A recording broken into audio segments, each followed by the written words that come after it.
But behold, the Jews were a stiff-necked people, and they despised the words of plainness and killed the prophets, but sought for things that they could not understand.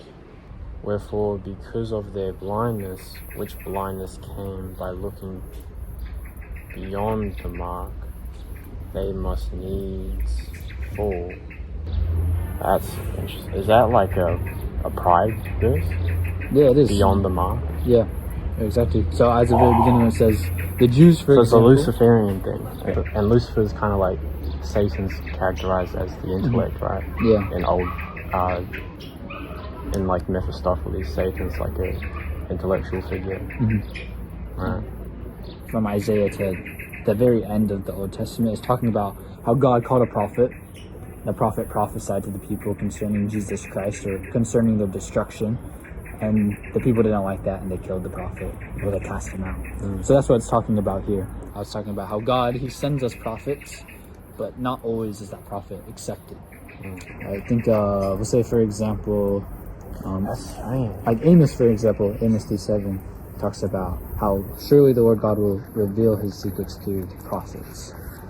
That same as and then they're killing the prophets, or people that are saying that they have a prophetic word. Why beyond the mark? So that's interesting, like, because I have a lot of like angst and like I want to go, like, go and everything. But it feels like, I don't know, even just now, like, just that, because I wanted to get the videos out before we spoke, and you're already here, and now I'm upset with the flatmates, and it's like, I wonder if that's because of me being, like, too ahead of myself, or, yeah. Let's see, there's a footnote here for that verse, and it's John 7:56. The Jews, for example, they had a lot of beliefs and a lot of traditions looking for the Messiah, looking for Jesus Christ. And when the Messiah, when Jesus Christ was in front of them, they weren't able to recognize it because it isn't what they believed. Going back to the principle of humility, it's important for us to remain humble so we can be open to God's revelation in our life. Sometimes God's plan is different from our plan, but we know that God's plan is better.